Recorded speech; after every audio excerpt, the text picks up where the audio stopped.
نحمده ونصلي ونسلم على رسوله الكريم اما بعد فاعوذ باللہ من الشیطان الرجیم بسم اللہ الرحمن الرحیم وَتِلْكَ حُجَّتُنَا آتَيْنَاهَا إِبْرَاهِيمَ عَلَىٰ قَوْمِهِ نَرْفَعُ دَرَجَاتٍ مَّن نَّشَاءُ إِنَّ رَبَّكَ حَكِيمٌ عَلِيمٌ۔ اور یہ ہماری دلیل ہے کہ ہم نے ابراہیم کو اس کی قوم پر عطا فرمائی، ہم جسے چاہیں درجو بلند کریں، بے شک تمہارا رب علم اور حکمت والا ہے۔ گزشتہ آیت پاک میں حضرت ابراہیم علیہ السلام کے اس مناظرے کا ذکر تھا جو آپ نے اکیلے ساری قوم سے کیا، اور قوم آپ کے ان ساری باتوں سے لاجواب ہو گئی، عاجز ہو گئی۔ اب ان دلائل کے مرکز، ان کے ماخذ کا گویا ذکر ہے کہ اللہ تعالیٰ نے حضرت ابراہیم علیہ الصلاۃ والتسلیم کے سینے اور زبان پر یہ جو دلائل جاری فرمائے، آپ نے کسی مدرسے سے سیکھا نہ کسی سے سیکھا، محض زبان جناب خلیل تھی اور کلام رب جلیل تھا۔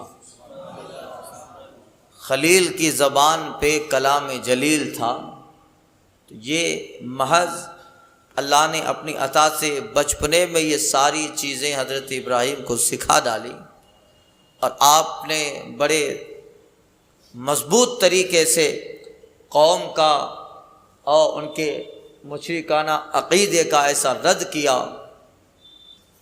اسی کا ذکر تلک حجتنا، یہ ہماری دلیل ہے جو ہم نے ابراہیم کو عطا کی، علی قومی، ان کے قوم پر۔ کون سی دلیلیں تھی؟ چاند، سورج، ستارے بدلتے ہیں، ان پہ تبدیلیاں آتی ہیں، اور جو تبدیلی قبول کرے، نکلے، پھر ڈوبے، وہ خدا نہیں ہو سکتا، اگرچہ وہ کتنا ہی بڑا ہو، کیسا ہی نفع بخش ہو، مگر جس پہ تبدیلی آئے، جو نکل اور ڈوبنے والا ہو، وہ خدا نہیں ہو سکتا۔ یہ دلیل تھی جس کا ذکر حضرت ابراہیم کے قول میں اللہ فرماتا ہے لا احب الآفلین، اور خوش نہیں آتے ڈوبنے والے۔ دوسری بات، جو اللہ تعالیٰ کو بھی مانے، رب مانے، اور بتوں کو بھی مانے، وہ مومن موحد نہیں ہے، وہ مشرک ہے، وہ کافر ہے۔ اس لیے کہ یہ رب کو ماننا اس طرح ہے کہ یہاں ایک ہی ہے، اس کے علاوہ کی گنجائش نہیں ہے، ایک رب کو ماننا ہے۔ اس کا ذکر آپ نے کیا، حنیفم وما انا من المشرکین، ہر باطل سے جدا ایک اسی کا ہو کر، اور میں مشرکوں میں سے نہیں ہوں۔ یہ ایک دوسری دلیل حضرت ابراہیم کو اللہ نے سکھائی۔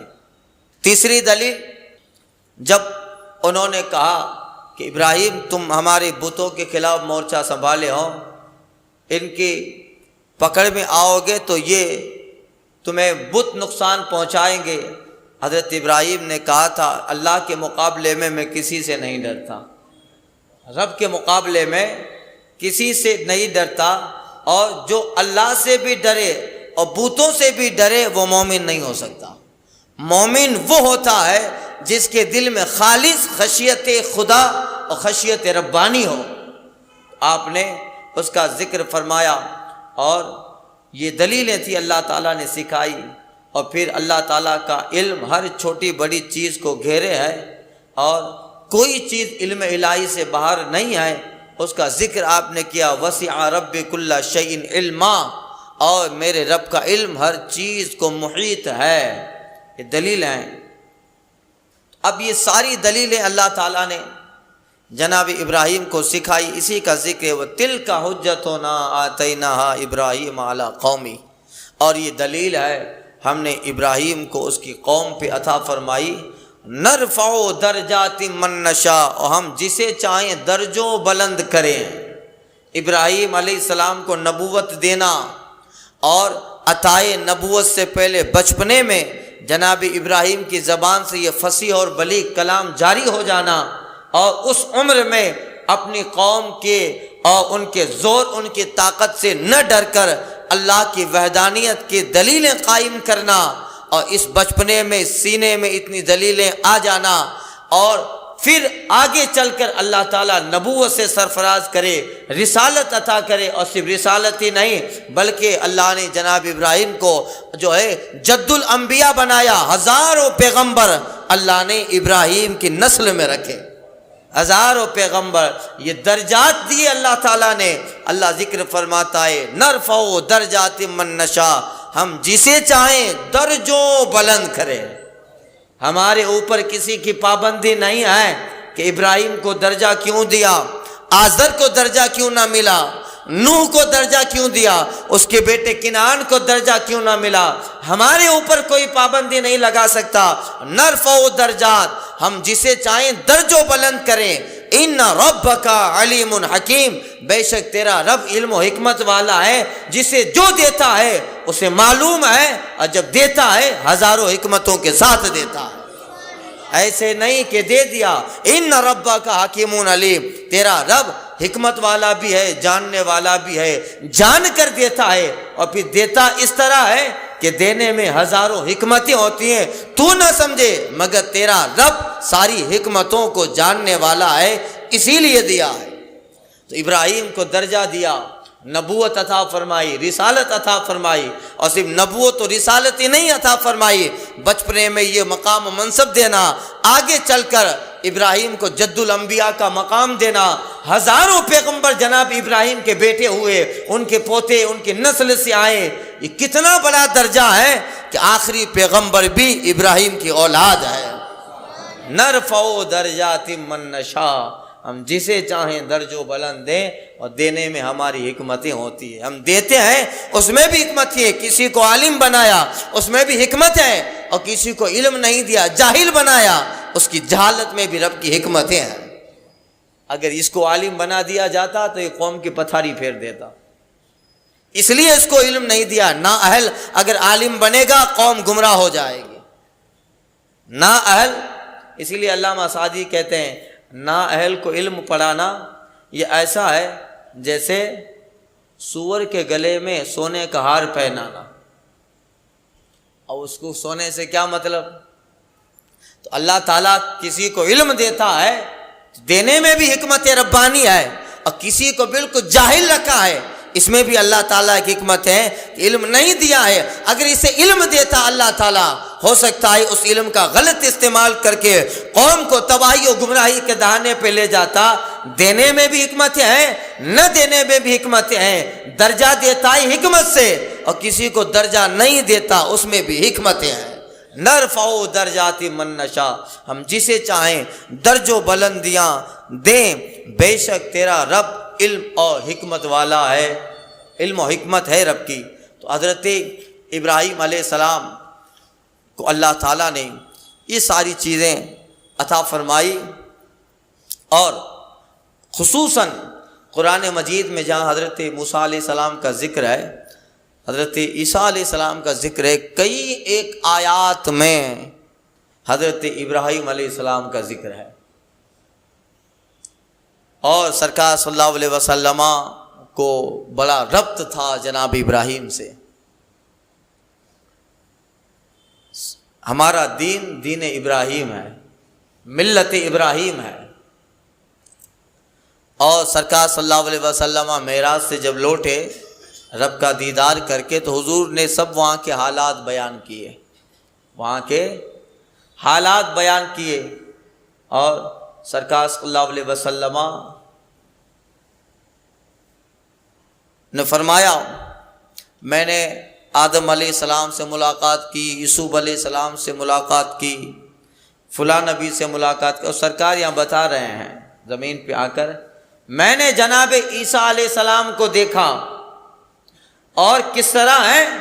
آقا فرماتے ایسے ہیں کہ ان کے بال تھوڑے آگے سے گھنگریالے ہیں، چہرہ بڑا وجیح ہے، اور چہرے پہ پانی کے قطرے ہیں، ایسا لگتا ہے جیسے ابھی غسل خانے و حمام سے باہر نکلے ہیں۔ اس طرح دیکھا جناب عیسیٰ کو. آقا فرماتے اگر تم چاہتے ہو کہ جناب عیسیٰ کو دیکھو تو حضور ایک صحابی کی طرف اشارہ کرتے ہیں، عروہ بن مسعود ثقفی کا، انہیں دیکھ لو، عیسیٰ علیہ السلام سے ان کا چہرہ ملتا جلتا ہے. عروہ بن مسعود ثقفی کا ان کی طرح ہے، اور پھر سب کو بتا رہے ہیں فلاں ایسے ہیں فلاں ایسے ہیں. اور آقا فرماتے ہیں اور جو ہے جناب ابراہیم سے ملاقات کی، اگر انہیں دیکھنا چاہتے ہو تو ان کے بیٹے محمد کو دیکھ لو، میرا چہرہ جناب ابراہیم سے ملتا ہے. تو سرکار سب بتا رہے ہیں کون کیسے تھے، کس طرح تھے، کس حالت میں دیکھا. موسیٰ علیہ السلام کو ان کی قبر میں دیکھا جب سرکار اریحا بستی سے گزر کر فلسطین داخل ہو رہے ہیں، بیت المقدس جا رہے ہیں، تو اریحا ایک بستی آتی ہے جہاں حضرت موسیٰ علیہ السلام کا مزار ہے، وہیں سے گزرے ہیں. اللہ اللہ، وہ بستی جب دیکھی، گزشتہ سال جب جانا ہوا تھا تو اس آبادی میں گئے تھے جہاں موسیٰ علیہ السلام کا جو ہے مزار پاک کی اریحا آبادی ہے. اس وقت اس فضا میں سانس لینے کو بھی خوش قسمتی سمجھتے تھے کہ یہ وہ مقام ہے کہ جب سرکار مکہ شریف سے بیت المقدس جا رہے تھے، آقا یہیں سے گزرے ہیں، یہیں سے مصطفیٰ جان رحمت گزرے ہیں. اور آقا کہتے ہیں میں نے دیکھا موسیٰ علیہ السلام اپنے قبر میں کھڑے ہو کے نماز پڑھ رہے ہیں. سارے حالات بیان کیے. تو حضرت ابراہیم علیہ السلام کو حضور سے بڑا گہرا تعلق تھا، اور بار بار سرکار حضرت ابراہیم کا ذکر بھی فرماتے ہیں، اور ان کی یاد ہمارے دین میں باقی رکھی گئی. یہ حج کیا ہے؟ ابراہیم کی یاد ہے. یہ جو ہے مینا میں شیطان کو کنکری مارنا، یہ کیا ہے؟ ابراہیم علیہ السلام کی یاد ہے. قربانی کیا ہے؟ ابراہیم علیہ السلام کی یاد ہے. یعنی یہ حج عمرہ ابراہیم کی یاد ہے. یعنی اتنا ربط و ضبط ہے جناب ابراہیم کو. ہمارے دین کے بہت احکام یاد جناب خلیل ہے، یاد ابراہیم ہے. اب اسی لیے ہمارا دین دین ابراہیم ہے. اور سب سے بڑی بات، نماز میں حضرت ابراہیم کا ذکر باقی رکھا گیا. درود ابراہیم، ہر نماز میں درود ابراہیم پڑھو. اللہم صلی علی محمد وعلی آل محمد کما صلیت علی ابراہیم وعلی آل ابراہیم انک حمید مجید. اے اللہ درود نازل فرما محمد صلی اللہ علیہ وسلم پر اور آل محمد پر، کما صلیت علی ابراہیم وعلی آل ابراہیم، جیسے کہ تو نے درود نازل فرمایا ابراہیم اور اولاد ابراہیم پر. اللہم بارک علی محمد وعلی آل محمد کما بارکت علی ابراہیم وعلی آل ابراہیم. اے اللہ برکتیں نازل فرما ہمارے نبی صلی اللہ علیہ وسلم پر اور ہمارے نبی کی آل پر، جیسے تو نے برکتیں نازل فرمائی ابراہیم اور اولاد ابراہیم پر. انک حمید مجید، بے شک تو سرایا ہوا بزرگ ہے، بے شک تو بزرگی والا سرایا ہوا. تو یہ جو ہے اللہ تعالیٰ کہ پیغمبر اعظم صلی اللہ علیہ وسلم کے دین میں بھی ابراہیم کی یاد ہے، اور 5 وقتہ نماز میں جناب ابراہیم کا ذکر ہے، ان پہ درود ہے. اللہ تعالیٰ نے اور جد الانبیاء حضور سے بار بار سرکار اپنے کلام میں بھی ذکر کرتے ہیں. اور حضرت عائشہ کی ایک روایت ہے کہ آقا علیہ الصلوۃ والتسلیم حضرت عائشہ سے فرماتے ہیں، عائشہ جب تم مجھ سے راضی ہوتی ہو تو مجھے پتہ چلتا ہے، اور جب تم مجھ سے ناراض ہوتی ہے تو مجھے معلوم ہوتا ہے. کہ کیسے؟ اب ان کی ناراضگی ہماری طرح نہیں ہوتی تھی. وہ آقا ہیں اور حضرت عائشہ صدیقہ سرکار کی زوجہ محترمہ اور ام المومنین ہیں، مگر وہ ان کے اعتبار سے جن کے رتبے ہیں سوا ان سے سوا مشکل ہے. ان کے اعتبار سے آقا فرماتے ہیں جب ناراض ہوتی ہو تو کہتی ہو رب ابراہیم، ابراہیم کے رب کی قسم، حضور کا نام نہیں لیتی، ورب ابراہیم، ابراہیم کے رب کی قسم. اور اے عائشہ جب بہت زیادہ راضی ہوتی ہو تو کسی ہر بات میں کہتی ہو رب محمد، محمد کے رب کی قسم، محمد کے رب کی قسم. حضرت عائشہ کہتے یا رسول اللہ صرف نام زبان سے چھوڑتی ہوں، دل میں تو آپ کا وہی مقام رہتا ہے، دل میں تو وہی مقام رہتا ہے، نام چھوڑ دیتی ہوں. تو یہی ہے. تو بار بار ابراہیم علیہ السلام کا ذکر ہے، اور اتنی سرکار صلی اللہ علیہ وسلم نے ان کی اہمیت ظاہر فرمائی ہے. ایک روایت میں آتا ہے اور میں عرض بھی کر چکا ہوں اس سے پہلے شاید کہ جب سرکار معراج میں تشریف لے گئے اور مسجد اقصی میں انبیاء کی امامت فرمائی تو اب سب کو پتہ ہے کہ آج پیغمبر اعظم صلی اللہ علیہ وسلم ہی نماز پڑھائیں گے، انبیاء مقتدی ہوں گے، اور سرکار حضرت جبریل کے ساتھ مسجد اقصی میں داخل ہوئے اور مصلی مسجد اقصی کا حضور ہی کے لیے آج بچھایا گیا ہے، آج سرکار ہی امامت فرمائیں گے۔ سب کو پتہ ہے انبیاء کرام قطار میں جو جس درجے میں ہیں وہ سب درجے کے اعتبار سے صفوں میں ہیں۔ جناب ابراہیم ہے، آگے والی سب میں موسیٰ ہے، حضرت عیسیٰ ہے، حضرت اسماعیل ہے، حضرت زکریا ہے، حضرت یحییٰ ہے، حضرت دانیال ہے، حضرت ذوالکفل ہے، حضرت یسع ہے، اور حضرت سلیمان علیہ السلام، حضرت سلیمان علیہ السلام، حضرت داؤد علیہ السلام، یہ سب انبیاء درجے کے اعتبار سے جمع ہیں۔ اور جہاں مصلی ہے بالکل پہلی صف میں جہاں مکبر کھڑا رہتا ہے، اس پہلی صف میں امام کے بالکل وسط تھوڑا آگے پیچھے جناب ابراہیم کھڑے ہیں۔ اللہ اللہ، اب آقا آگے بڑھے ہیں، اب حضور بھی جانتے ہیں کہ آج نماز مجھے پڑھانی ہے، مگر دیکھیے سرکار کسی سے نہیں کہتے ہیں، مصلی پہ آگے آتے آتے حضور حضرت ابراہیم سے کہتے ہیں ابا جان آج آپ پڑھائیے نماز۔ اللہ اللہ، ایسا ہوتا ہے نا، کوئی بڑا آ گیا، کوئی بڑا آ گیا تو پھر ایک اخلاقی فرض ہوتا ہے، اخلاقی ایک اخلاق ہے کہ چلو اس کو کہتے ہیں اچھا آپ پڑھا دیجیے نماز۔ جیسے کبھی کبھی ہماری مسجد میں سلیم باپو قبلہ آتے ہیں تو سادات میں سے ہیں، بہت زبردست بڑے عالم ہیں گجرات کے، تو پھر ہم جیسے چھوٹے لوگ کہتے ہیں باپو آج نماز پڑھا دیجیے، یا کوئی بھی عالم آ جائے کہ پڑھا دیجیے۔ اب پتہ ہے کہ مصلی پہ روز میں ہی نماز پڑھاتا ہوں اور مجھے ہی پڑھانی ہے، آپ کا بھی دماغ میں یہی ہے کہ مولانا ہی نماز پڑھائیں گے، مگر ایک اخلاق ہوتا ہے، آقا بھی جانتے ہیں میں ہی پڑھاؤں گا، مگر دیکھیے کسی سے نہیں کہا مصطفیٰ جان رحمت نے، مصلی پہ جاتے جاتے حضرت ابراہیم سے کہتے ہیں ابا جان آئیے آپ پڑھائیے، نہیں نہیں تم ہی پڑھاؤ، تمہارے لیے ہی ہے۔ لا اللہ، یہی ہے مصطفیٰ جان رحمت کا مقام اور منصب۔ اعلیٰ حضرت کہتے ہیں نماز اقصی میں تھا یہیں سر کہ آیا ہو معنی اول آخر، دست بستہ ہیں جو پیچھے، دست بستہ ہیں پیچھے حاضر جو سلطنت آگے کر گئے تھے، یعنی آقا کا مقام و منصب بتانا تھا۔ تو حضرت ابراہیم، چونکہ یہ ذی الحجہ کا مہینہ ہے، آج چھٹی شب ہے اور حسن اتفاق ہے کہ حضرت ابراہیم کا ذکر آ گیا انہی دنوں میں، اور میرے خیال سے جو ہے دوسری شب ہی سے حضرت ابراہیم کا ذکر چل رہا ہے۔ اب میں چلاؤں گا انشاءاللہ 10 ذی الحجہ تک۔ حضرت ابراہیم کو اللہ تعالیٰ نے بہت آزمایا، ایسا آزمایا، ظاہر ہے جس قدر مصیبتوں اور پریشانیوں سے آزمائش ہوتی ہے اسی قدر عطاؤں کے دروازے کھلتے ہیں اور درجات ملتے ہیں۔ جیسی آزمائش ہوتی ہے ویسے درجے ملتے ہیں۔ اب ہم لوگ چھوٹے لوگ ہیں، ناکارہ لوگ ہیں، کمینے لوگ ہیں، ہم لوگوں کا آزمانا کیا، جاتے جاتے پاؤں میں ٹھیس لگ گئی، یہ آزمائش ہے۔ اچھا کاروبار چل رہا تھا، تھوڑا بہت 10 15 50 لاکھ 2 لاکھ کا لوسٹ ہو گیا، تو یہ چھوٹی موٹی آزمائشیں ہیں، تو یہ بھی مومن کے لیے رحمت ہے۔ مومن کو اگر کانٹا بھی چبھ جاتا ہے پاؤں کے اندر تو وہ بھی اس کے لیے درجہ بلند کرتا ہے، مگر جو بڑے ہوتے ہیں ان کا مقام، ان کی آزمائش بھی بڑی ہوتی ہے، بڑی ہوتی ہے ان کی آزمائش۔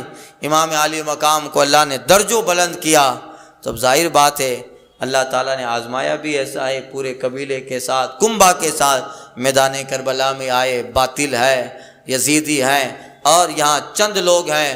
اب دین اور حقانیت، اسلام اور قرآن کی عظمت کو بچانا ہے، ایک ایک کر کے سب کو قربان کیا، مگر باطل اور فاسق و فاجر و شرابی کے ہاتھ پر بیعت نہ کی، سب لٹایا، مگر دین پہ آنچ آنے دی۔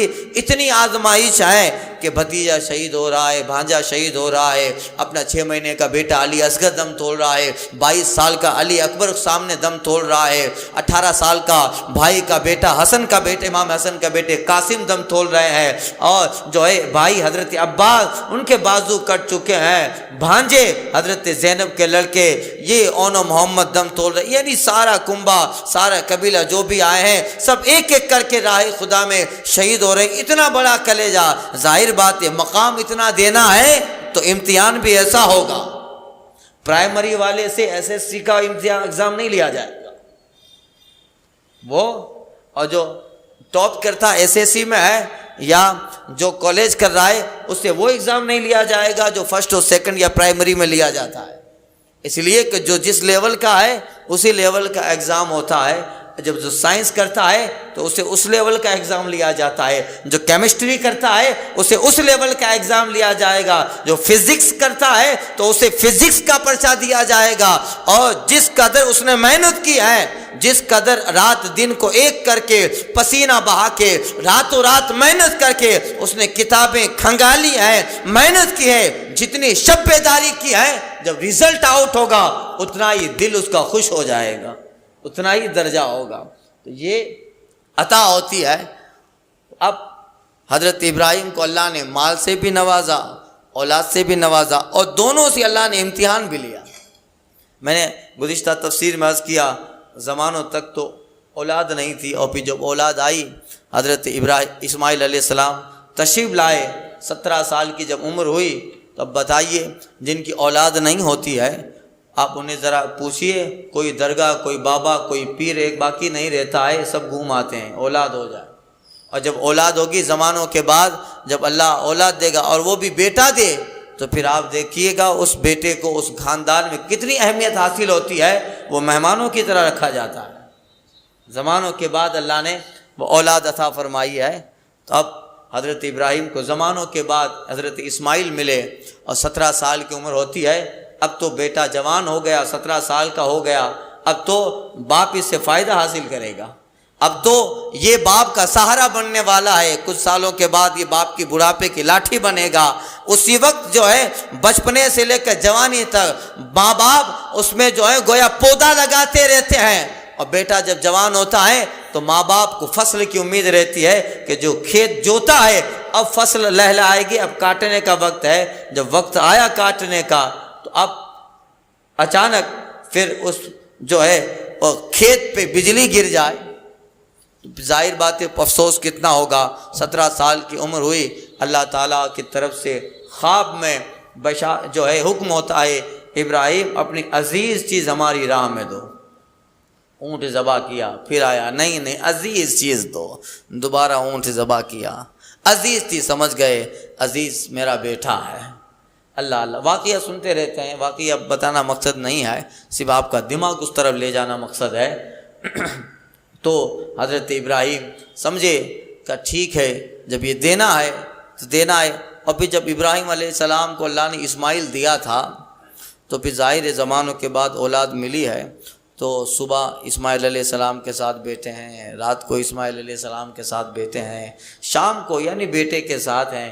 فرشتے کہتے ہیں مولا اب تیرا ابراہیم وہ پہلے جیسا ابراہیم نہیں رہا، پہلے جیسا ابراہیم، اب محبت تقسیم ہو گئی ہے، جب بیٹا نہ تھا اولاد نہ تھا، خالص تیری محبت تھی، زیادہ وقت تیری عبادت میں گزارتا تھا، اب عبادت کا کوٹا کم ہو گیا ہے، اب بہت سارا وقت اپنے بیٹے اسماعیل کی طرف گزارتا ہے، اے مولا اب تیرا ابراہیم پہلے جیسا نہیں رہا۔ اللہ فرماتا ہے نہیں، ابراہیم پہلے جیسا ہی ہے، اور ابراہیم کی جو محبت اپنے بیٹے کے لیے ہے فرشتوں تم نہیں جانتے، اس محبت میں بھی ابراہیم کے دل میں میری ہی محبت ہے، اس محبت کے پیچھے بھی ہمارا ہی پیار، ہماری ہی محبت ہے۔ کہ دیکھنا چاہتے ہو؟ کہاں مولا دیکھنا چاہتے ہیں۔ اللہ تعالیٰ نے حکم دیا ابراہیم اپنا بیٹا ذبح کرو، اپنا بیٹا ذبح کرو۔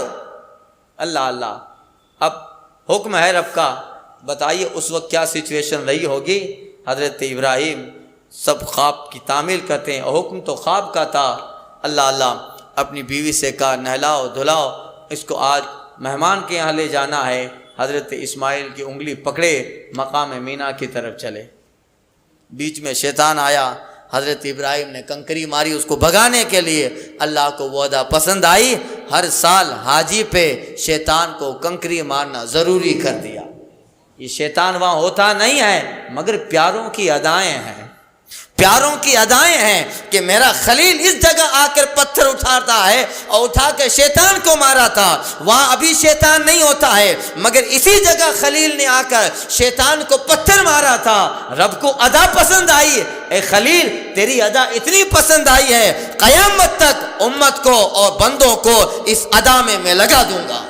اب جاؤ تو پتھر مارو، جاؤ تو شیطان کنکری مارو۔ شیطان حقیقت میں وہاں ہے نہیں، مگر اللہ اپنے پیارے کی ادا دیکھنا چاہتا ہے۔ اتنی پسند ہے کہ اپنے پیارے کی اس ادا کو حاجیوں پہ ضروری کر دیا۔ اب آؤ تو یہ ادا ضروری، اگر یہ نہ کرو گے تو بھی حج نہیں ہے، یہ نہ کرو تو حج نہیں ہے۔ پیاروں کی پیار ہے اور یاروں کی یاری ہے یہ سب، اور اللہ تعالیٰ اپنے محبوبین، اپنے صالحین بندوں کی ادائیوں کو زندہ رکھتا ہے۔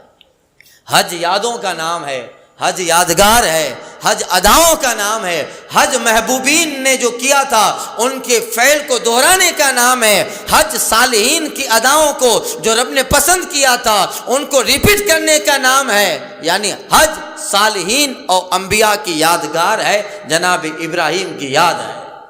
اللہ اللہ۔ اب اللہ تعالیٰ نے حکم دیا، لے گئے مینا میں، راستے میں تھوڑا قریب تھے، حضرت ابراہیم علیہ الصلاۃ والتسلیم اپنے بیٹے سے پوچھتے ہیں، بیٹا انی اراک فی المنام، میں نے تجھے خواب میں دیکھا ہے، ان اذبحک کہ میں تجھے ذبح کر رہا ہوں، میرے رب نے کہا ہے کہ میں تجھے ذبح کروں، بتا کیا کروں؟ حضرت اسماعیل، اللہ وہ بیٹا سب کو دے، ایسا بیٹا ہر باپ کو دے جو رب کے حکم کے آگے گردن جھکا ڈالے۔ حضرت اسماعیل کہتے ہیں، اے میرے باپ، اے میرے والد گرامی، جب آپ کو رب نے کہا ہے فَافْعَلْ مَا تُؤْمَرْ، جو حکم ہے کیجئے، سَتَجِدُنِي انشاءاللہ من الصابرین، ان قریب آپ مجھے صبر والوں کی جماعت میں پالو گے، کیجئے آپ۔ اللہ اللہ، یہ بیٹا ہے، لیٹا دیا۔ حضرت اسماعیل علیہ السلام کہتے ہیں ابا جان سے، ابا جان آپ اپنے آنکھوں پہ پٹی باندھیے، ہو سکتا ہے کہ ذبح کرتے کرتے بیٹے کی محبت غالب آ جائے اور چھری جو ہے وہ ہلکی چلے، بیٹے کی محبت غالب آ جائے، آپ پٹی باندھیے۔ اللہ اللہ، اب لیٹایا، پٹی باندھی، چھری حضرت اسماعیل کے حلقوم پہ چلی اور ذبح کرنے کی تیاری ہے۔ اللہ فرشتوں سے کہتا ہے، دیکھ لیا ابراہیم پہلے جیسا ہی ہے، ابراہیم پہلے جیسا ہے، اسماعیل سے جو اس کی محبت ہے، اس محبت کے پیچھے بھی رب کی محبت ہے۔ اے فرشتوں، یہ جو محبت کرتا ہے اسماعیل سے، اس میں بھی میری محبت ہے، اس لیے اتنی عزیز چیز صرف میرے حکم پہ ذبح کرنے آ گیا۔ فرشتے کہتے ہیں، ہاں مولا تیرا ابراہیم پہلے جیسا ہی ہے۔ اللہ، اب دکھانا مقصود تھا فرشتوں کو۔ اور جیسے ہی جناب ابراہیم چھری چلاتے ہیں، جبریل کو حکم ہوتا ہے، جاؤ جنت سے ایک دمبا لے لو۔ اس سے پہلے کہ چھری کی دھار حلقوں میں اسماعیل پہ چلے، فوراً اس کو ہٹا کر جنتی دمبا رکھ دو۔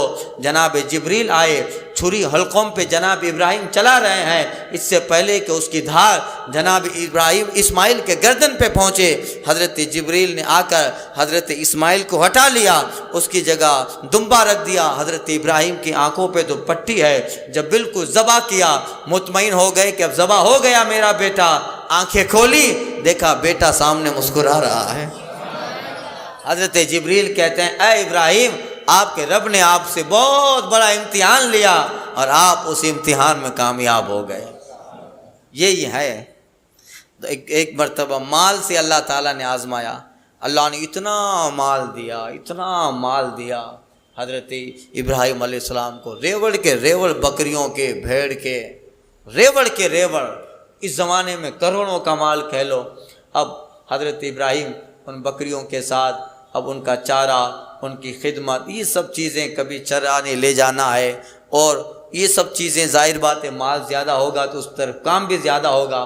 فرشتوں نے کہا تھا، مولا مال دیا ہے ابراہیم کو، مگر اب ابراہیم پہلے جیسا نہیں رہا، پہلے جیسا ابراہیم نہ رہا۔ اللہ کہتا ہے، فرشتوں اس مال کی محبت میں بھی پیچھے دیکھو تو ابراہیم کے دل میں میری ہی محبت ہے، دیکھنا چاہتے ہو؟ کہاں دیکھنا چاہتے ہیں؟ ٹھیک ہے۔ ایک دن صبح جناب ابراہیم علیہ السلام بکریوں کو لے کے نکلے ہیں، جا رہے تھے، رستے میں پیچھے سے ایک اجنبی آدمی انسان آیا اور اس نے کلام پڑھا، سبح قدوس ربنا ورب الملائکۃ والروح۔ تراویح میں پڑھتے ہیں نا دعا، سبحان ملک القدوس سبح قدوس ربنا ورب الملائکۃ والروح۔ حضرت ابراہیم سوچتے ہیں اس بے آب و گیا زمین میں، اس جنگل میں کون ہے جو اتنے حسین انداز سے میرے رب کی حمد بولتا ہے، میرے رب کی حمد بیان کر رہا ہے؟ کون نے دیکھا تو ایک انسان کھڑا ہے۔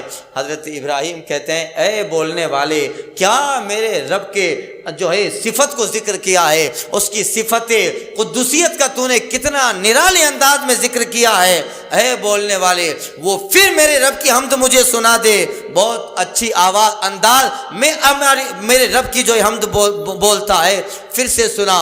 وہ کہتا ہے نہیں میں ایسا ہی نہیں سناتا، سنانے کی اجرت لیتا ہوں۔